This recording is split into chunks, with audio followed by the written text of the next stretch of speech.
رمضان کو کیسے بہتر طریقے سے گزارا جائے؟ رمضان اللہ تعالیٰ کا منتخب کردہ مہینہ ہے، اور اس مہینے کا انتخاب اس لیے کیا گیا ہے کہ اس میں بندے اپنے پروردگار کے ساتھ اپنے تعلق کی تجدید کر لیں، اس تعلق کو تازہ کر لیں۔ اللہ تعالیٰ کو جب انسان دریافت کر لیتا ہے اور اس کی صحیح پہچان پیدا کر لیتا ہے، صحیح معرفت حاصل کر لیتا ہے، تو اس کا ایک لازمی نتیجہ نکلتا ہے کہ وہ اپنے پروردگار کے ساتھ متعلق ہونا چاہتا ہے۔ بندے کی یہ خواہش ہے جو مختلف عبادات کی صورت اختیار کرتی رہی ہے۔ یہ چیز جس طرح اللہ تعالیٰ کے نازل کردہ الہامی مذاہب میں موجود ہے، بالکل اسی طریقے سے دوسرے مذاہب میں بھی موجود ہے۔ اللہ تعالیٰ نے انسان کی رہنمائی فرمائی کہ وہ اس تعلق کو اللہ کے بتائے ہوئے طریقے کے مطابق استوار کرے، چنانچہ اس کی ایک صورت روزہ ہمیشہ سے رہا ہے۔ رمضان کا مہینہ اسی کے لیے خاص کیا گیا ہے۔ رمضان کے مہینے میں اگر آدمی یہ طے کر لے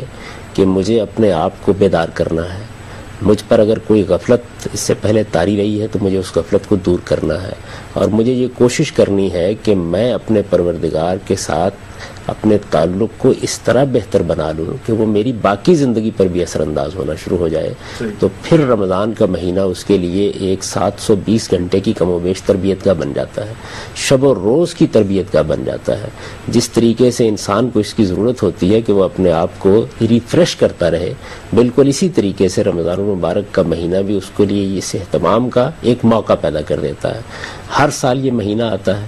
آنے سے پہلے ہی لوگ اس کے لیے ذہنی طور پر تیار ہو جاتے ہیں۔ ایک نفسیاتی کیفیت بھی لوگوں کی ایسی ہو جاتی ہے کہ یہ مہینہ ہے جس میں ہم نے عبادت کرنی ہے، ہم نے روزے رکھنے ہیں، ہم نے نماز پڑھنی ہے، ہم نے اپنے پروردگار کے دین کو سمجھنا ہے، اس کی معرفت پیدا کرنی ہے، اس کی کتاب سے اپنے تعلق کو استوار کرنا ہے۔ تو یہ ساری چیزیں گویا انسان کی نفسیات میں آپ سے آپ بیدار ہونا شروع ہو جاتی ہیں۔ پھر رمضان کے مہینے میں گرد و پیش کا ماحول بھی اس میں مدد کرتا ہے، اور نتیجہ اس کا یہ نکلتا ہے کہ ایک ایسی صورتحال پیدا ہو جاتی ہے کہ گویا تقوی کی ایک بہار آ جاتی ہے، اور انسان یہ محسوس کرتا ہے کہ اس کے لیے یہ ایک ایسا موسم آ گیا ہے جس میں وہ اپنے دل و دماغ کو تر و تازہ کر سکتا ہے۔